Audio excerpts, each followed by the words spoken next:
we ain't got another toad, fellas, and the rain has come back. Look at that thing down there. My good night. Boy. That's a steak. That's a T-bone steak right there. Good gosh, look at the size of that fish. Ow. May is one of the best times for anglers. With the moons that revolve around the month of May, this could be the best time to be on the water as a fisherman. Let's go get the boat hooked up, get to the lake, and I'll explain as we go. Explain what I was talking about. This month right here, month of May, has 2 moons on it, give or take.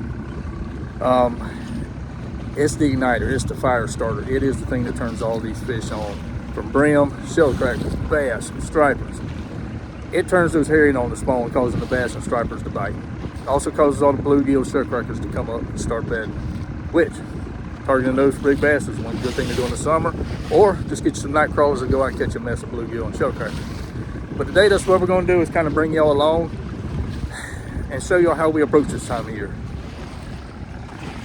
Right now, we got a little bit of everything rigged up. We got some top water, got some bottom dragging baits, got a little herring imitating baits, and always this time of year carry the split shot rig with a brim hook on it. We're also carrying 2 cans of worms in the boat, just in case. You see Bowen's over here, got the swim baits on. But right now, the biggest thing is being prepared for anything that you run across while you're out here on the water. You never know what species you're going to run across. But I'm going to sit down in this boat. These waves are blowing pretty good. We got some storms blowing in. Let's get on across the water and see if we can go find some fish. All right, guys, first stop, what we're going to do when we get out here, we'll turn you around and explain. Basically pulling up over here, it's a small cut, goes right back up in here. This comes out to a long point over here. It's what we consider a herring point. All this along in here, if my finger would quit taking the camera, this is a good bit of flat land. Could be brim beds over there, could be herring, could be bass staging. Same way as these docks right in here. These fish could be staging up on these docks, ambushing herring. Could be brim beds up here around these docks. We don't know.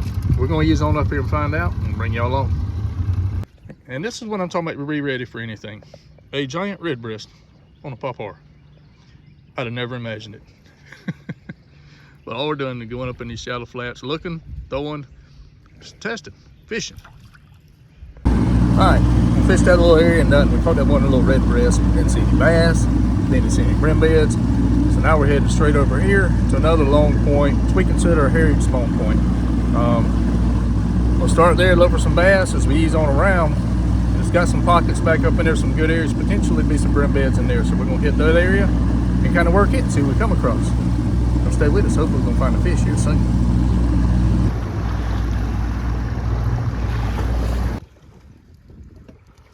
That's a big old brim. Good one. That's what we're after. Hey, being prepared.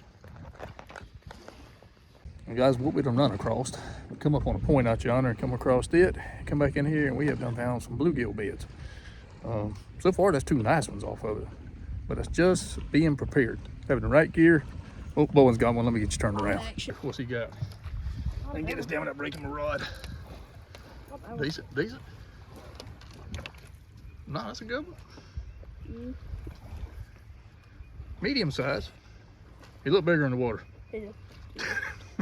All right. Keeper? I don't know. Nah, we'll get some bigger ones. Throw him out that way. I'm gonna throw him out that way. Yep, throw him out the opposite side of the boat. Bing. I'm not feeling him. I think he's all right. Pretty colorations on him. Very pretty.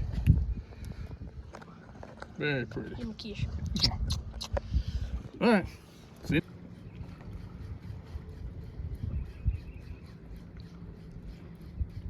And see, y'all, that's the beauty of it. Go hit that brim beds just like that. Catch a few fish off of them. Bowen right here, he got bass bait up. We're going down the bank, looking a little bit more, and he's fishing, and see if we run across the bass. Because this time of year, you never know. All it takes is a school of herring to be up here on one of these little secondary points, a bass be up here on it, come around the tip of a point, could be a bunch of brim beds on it. You never know this time of year. That's what makes it so great. Well, stay with us. We're going to ease on right here and see if we can find some more brim beds or bass. What you're looking for is that week prior to the full moon and the week after the full moon. We're probably a week and a half out, maybe 2 weeks to the full moon. but still, he's out here looking, finding these beds. Because I said last time, once you find beds, they're going to keep coming back to them and bedding on them. As long as nobody beats them to death, runs them off, that kind of stuff, the environment doesn't change. Normally these beds are something that'll last you a while. All right, we're gonna cruise on down the bank, do a little bass fishing, hit some more points, keep on looking for some bluegill. Guys, we out here in the rain and I done hooked a hog. I don't even know where he is. My goodness, what a brim. Let me get this thing in real quick. Boys, look at the size of this brim right here. My goodness, I think we own them. And we getting soaking wet, but it's worth it if these will keep biting. Be right back. Well, we done broke out the rain suit and all out here. That was a big old brim. Just being prepared, having some worms with us, just run up here bass fishing and run across these. We'll ease back up here and see if we can get another one. It's gonna get soaked. One's got a big one up there, fellas. I have to keep you close. God dog, what a brim. Put him down here real quick. Golly. Slab. Oh, let's just hope this rain doesn't ruin the phone. We're getting up on top of him, dude. Hurry up. All right, put him in the live well. Started off strong. I don't know how strong he actually is. Not a bad one. Oh, still good. Still a good one. I'll take it all day long. In the pouring down rain. On a day that we were just coming out here to see what was going on. I like it. I like it. Ugh. Old man about fail. Another nice one. I mean, he's mediocre compared to them others, but I can't catch fish. Dad's catching so many. still not a bad one. There's a couple good fillets on him. Bowen I got a grown one up here, cuz. So much fun fighting with this little rod. Look at that rod bent. Man. Oh, goodness. Dude, what a toad. Oh, it's gonna get off. What a toad. Dang, that is this. Golly. All right, let me get this phone in some dry. What you got in my hat? Look how long he is. I know. Guys, we still out here in the pouring down rain. We're hammering them. I can't film right now because it's raining so hard. I'm gonna show you at the very end. We'll show you what all we got and go through the fish. Basically, it was just that. We're going around these points bass fishing, trying to catch a bass up there feeding on the hair. He ran across this huge, I mean it's huge, right over my left shoulder.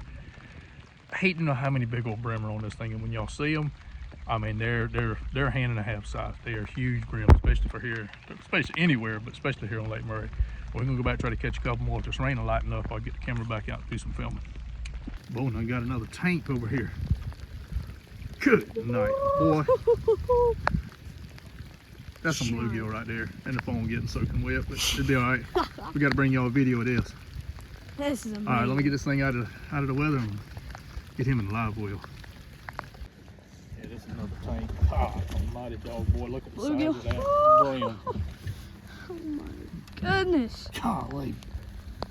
Man, that is a beast. Holy cow. Whee.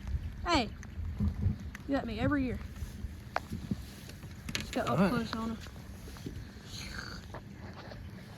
Put him in the live well as I trip over Bowen's rod. We got a mess starting on there. We got a mess. Rain has stopped. We got the rain suits off now. Letting these fish have a little bit of a break because there's some Mondo brim on this thing. Golly, I wish I could have filmed all of them we were catching. We're gonna ease back up here. But again, guys, it's just going around the bank and looking. We were bass fishing these points that we call herring points. Come around one, and there they were. See a big old white spot up there in that dark water. Grass surrounding it. Eased up there, threw in, caught one, knew what was going on. Well, let's ease back over here. Maybe we can film a few more of these fish catches. Boy, I got another tank here, I think. Ain't really, he ain't as big as the other ones. But... Where's he at? I can't find him. I mean, it's not bad. Golly, look at the colors on that thing. That thing is gorgeous. Should have kept it. Yeah. Oh, we got the rain suits off. Now come the rain back. We get to film one fish catch. Oh, you son of a gun! He took your worm worm. back. Ooh, we ain't got another toad, fellas, and the rain has come back. Look at that thing down there. My good night. Boy. That's a steak. That's a T-bone steak right there. I could Good gosh, look at the size of that fish. Ow. You know what? You gonna get him off the hook today or tomorrow? Probably tomorrow. I got one out there swallowing mine probably right now. All right, let me see one more time. Whoa. Biggest brim in the Good state of night. It's All right, gotta be fellas, something we're going back after. Pretty much. Well, I can't fish, guys. Bowen is smoking me right now. Hey, I wanted to go bass fishing to see what happens. He wanted to go bass fishing today. You just gotta I want to go brim fishing. And that's why we kind of come out here to catch a little bit of everything. Keep our eyes open and take advantage of whatever we found. And well, we found the brim. All you have to do, you gotta think you're going, you gotta act like you're going for one species and trick them and go catch the other species. And go catch the other species. I like that train of thinking. All right, I gotta go back and get my worm off the bottom before one swallows my hook and I gotta retie.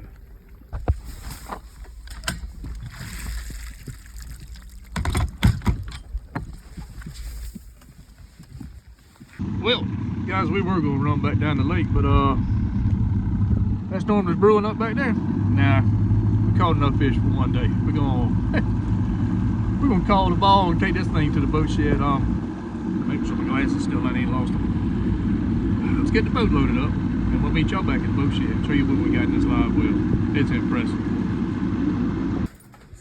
Bowen, you look a little wet there, son. I just got You're squeaking there. What's wrong with you? I got me a shower. I just didn't use soap, you know? I see that. I use soap.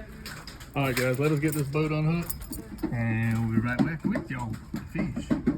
All right, let's take a gander in there. They're layered up like potato chips. That's a live well full of big old juicy bluegill. All right, let's start seeing what we got. We have no idea how many we killed.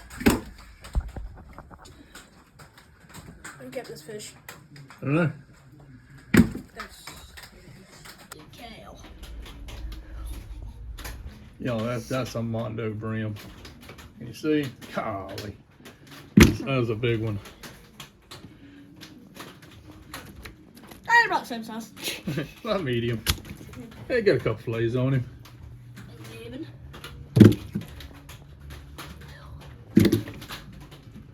Hey, quit slinging all that slime. My carpet just got cleaned. The beauty of fishing in the rain. Carpet is nice and clean. The boat is washed off, and I didn't have to physically get out here and do it. I have a little soak of wet here. My goodness, feels like a brick on top of my head right now. All right, guys, the total going to saying is around 20. Not bad, not bad. We wasn't out there long. Which brings me back to the main tip. When you go this time of year in May, with these full moons around May, be prepared. Take a couple cans of worm, take some crickets. Have a rig set up just to do some brim fishing. If you're bass fish, keep your bass rods, have a striper rod ready to go. You never do know. When these full moons cause these fish to get up and get going. It causes the brim shellcracker to go up in bed, which in turn causes the big bass to go up and follow them brim up on the bed so you can catch some of those. Also, it causes those herons to start spawning. When them herons start spawning and come out on these points, it could be some of the best bass fishing and striper fishing you ever got on. It's just being prepared, being ready to go. If we hadn't took those worms with us today, we were going out to look for bass and striper. We were going fishing the heron spawn. So if we hadn't had them worms, we run across them brim we found today, we wouldn't have this big old cooler full of fish right here. And I'm gonna tell you, that's gonna be some good eating and some fun catching, even though it was pouring down rain on us. My goodness, it was pouring down rain. I wish I could have filmed a lot more. But guys, it was raining too much to even pick the camera out. But we got to get this boat, all the compartments opened, unloaded, and try to get it to dry out so we can go back to the lake later on this week. But as always, guys, God bless. Thank y'all for your support. If you liked the video with the tips and hints, please hit that like and subscribe button. And as always, God bless. And we'll catch y'all on the next outdoor adventure. Man, that's soaking wet. That whole compartment's full of water. Those seats, the floorboard. Look at the floorboard squishing around your feet. Yeah, you can say it was raining. You want to see over here? And we got a puddle over there. Yeah, it was doing some raining, fellas.